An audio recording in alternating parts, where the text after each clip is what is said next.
The Fight Club is undoubtedly a psychological and social masterpiece that criticizes the suppression of masculine traits, human capabilities, and absurdity of the modern lifestyle from a social point of view. Hello to you, dear followers of the Scene Psycho channel. Welcome to another episode from our channel. As usual, before getting started, if you're a fan of these kinds of material, please give this video a like and subscribe to the Scene Psycho channel for more. Thank you.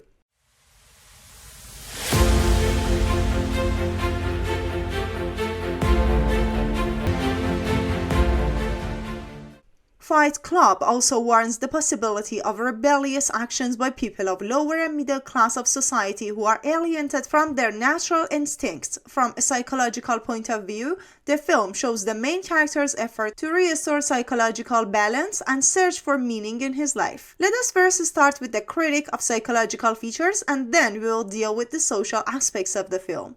Jack is a young man from the middle class of society who works as a returns specialist in a large automobile company. Although he has a house, a lucrative job, and a comfortable life, he is very confused and suffers from severe depression and insomnia, which ultimately leads to the formation of dissociative identity disorder. What adds to this suffering is his lack of independence of action and passion, and the fact that he cannot make any deep connections, neither with the people he considers his temporary friends, nor with his disposable possessions. His life became so routine and predictable that he wishes to crash a plane to escape from this aimless routine. Jack clearly wants more independence of action and excitement, but his workaholic lifestyle and society in general offer no guidelines for living a healthy and balanced life.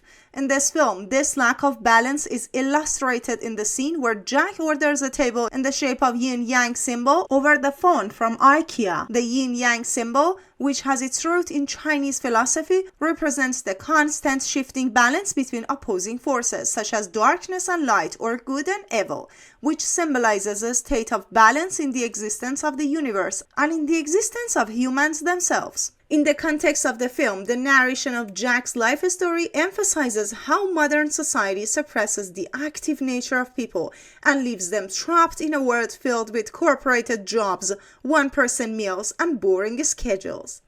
A television that only reaches people's attention without any active participation being surrounded. This imbalance makes the presence of Tyler Durden's character as a force suppressed by society and shown as unnecessary.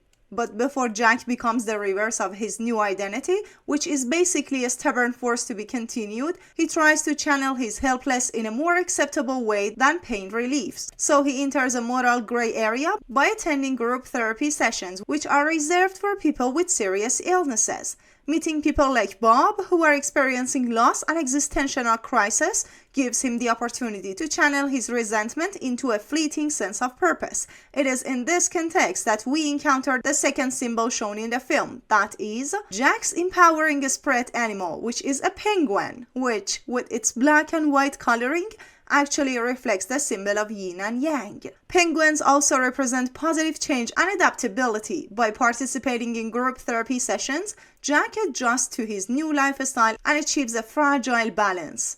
This situation lasts for a year until Marla shows herself and destroys everything. Marla's presence not only reminds Jack of his pretense but also questions the purity of the meetings. Marla's lying about not being sick isn't the only thing that angers Jack, but her indifference, indomitable, and stubborn traits make her unbearable. These are exactly the qualities that Jack absolutely loves and admires, but now that he's used to crying and being vulnerable in meetings, these qualities no longer apply to him.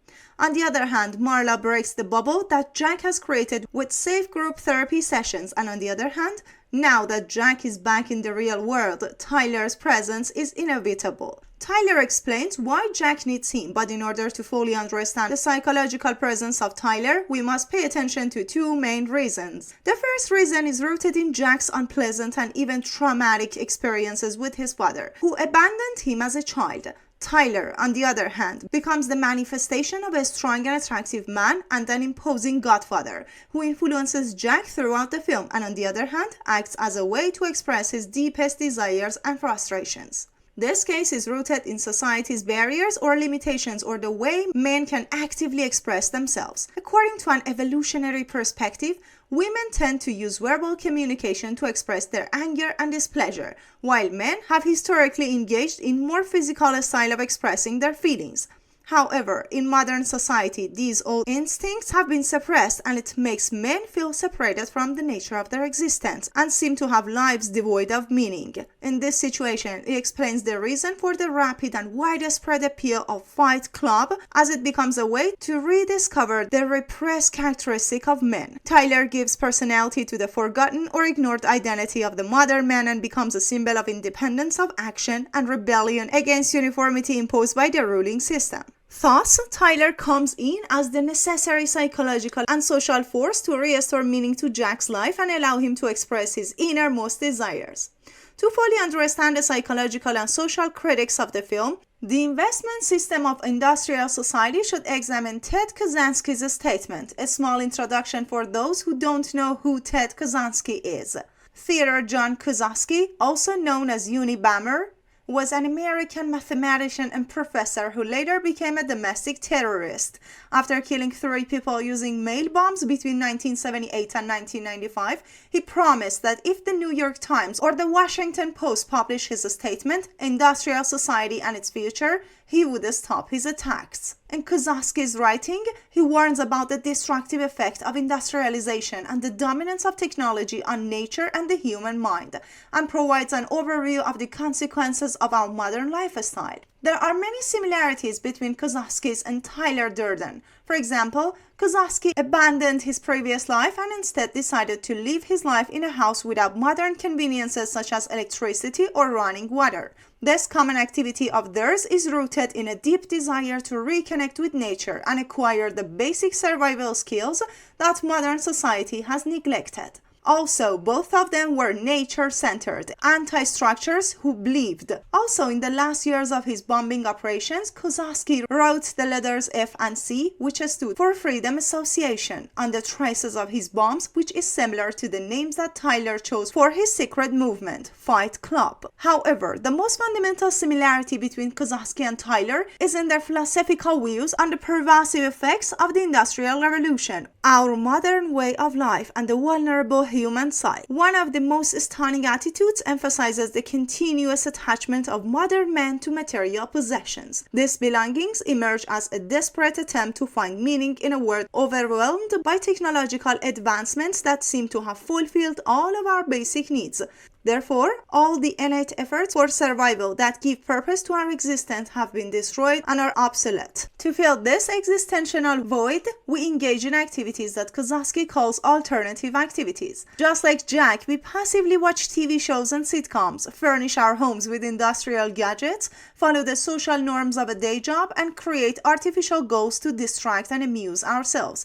It is no accident that large corporations actively promote and reward these behaviors because they effectively make the general public more manageable and docile. By continuing popular trends and focusing on technological advances and consumerism culture, society becomes a more predictable and controllable institution. The capitalist system promises physical security through healthcare and insurance plans and airplane safety brochures. This supposed security comes at the price of confusion and psychological tension. For Kaczynski and Tyler, the industrial system offers only the illusion of security, which is why in the film, Tyler's first task is to destroy all of Jack's material possessions in order to free himself from the chains of consumerism and return to a primitive lifestyle. When he hears that Jack is hoping for insurance to cover his loss, he sets up a fist fight to attack precisely his illusion of safety. After conceiving a large group of men across the country to join him, the mysterious underground club turns into a social movement called Project Chaos. As the name suggests, the aim of the Chaos Project was to bring down the modern civilization by using violent acts and restore economic equality, and it was expected to free people from capitalism. But like many social movements, it eventually transformed into a form of tyranny. Thank you for watching this video till the end. If you're a fan of these kinds of content, please give this video a like and subscribe to the Scene Psycho channel for more. We have too many good videos coming on your way. Till the next video, bye!